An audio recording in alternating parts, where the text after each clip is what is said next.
Voilà, bonjour, c'est Viviane Henny, accoucheuse de sens, de transformation et de mission de vie. Et j'aimerais juste vous expliquer en quelques mots ce qu'est la prière pour la transformation. Je ne sais pas si ça vous arrive dans la journée d'avoir une montée d'émotions face à une situation, d'émotions négatives bien sûr, ou d'avoir de la colère qui se manifeste contre quelqu'un, contre Dieu, contre quelque chose, ou même qui se retourne contre vous.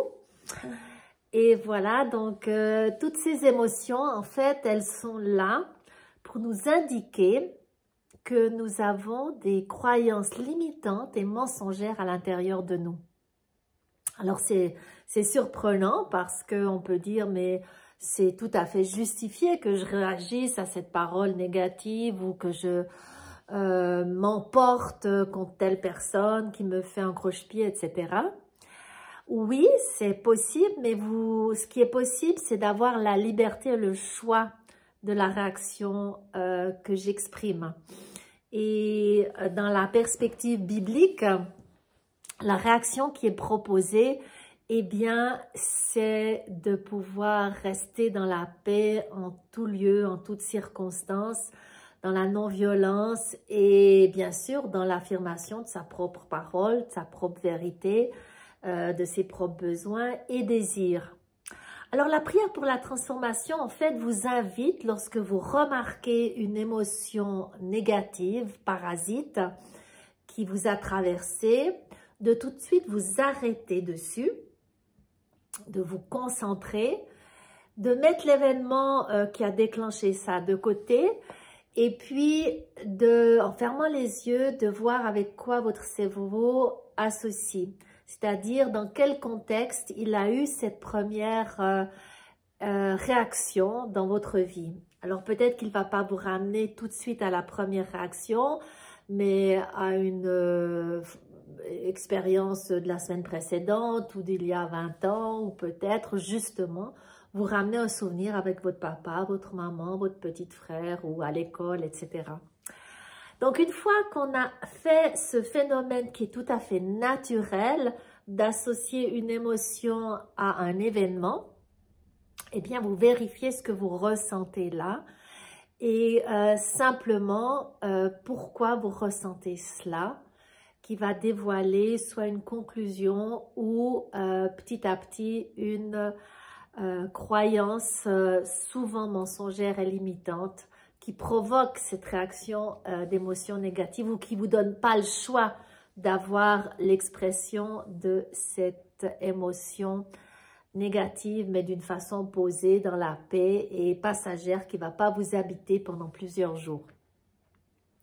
Voilà, donc en fait, l'accompagnement qui est proposé, c'est de vous conduire d'une émotion négative à une association de pensée dans un événement qui en général, souvent avant l'âge de 6 ans, parce que c'est là que toutes nos émotions, nos conclusions, nos événements se sont associés et sont partis dans le subconscient.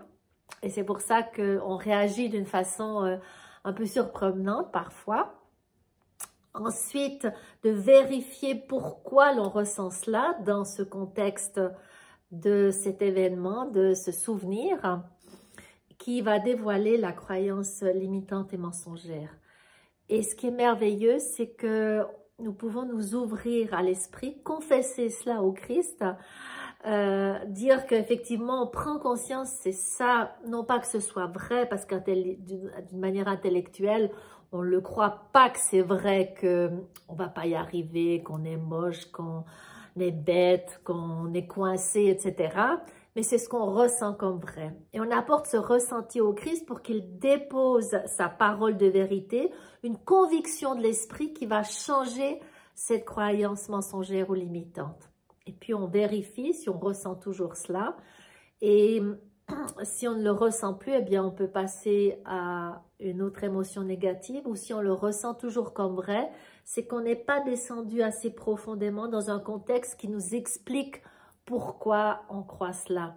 Alors, on suit l'émotion, les associations de pensée, on vérifie le pourquoi des émotions et on arrive petit à petit à la croyance limitante ou mensongère racine qui va déloger ensuite notre émotionnel lorsqu'il reçoit la vérité du Christ.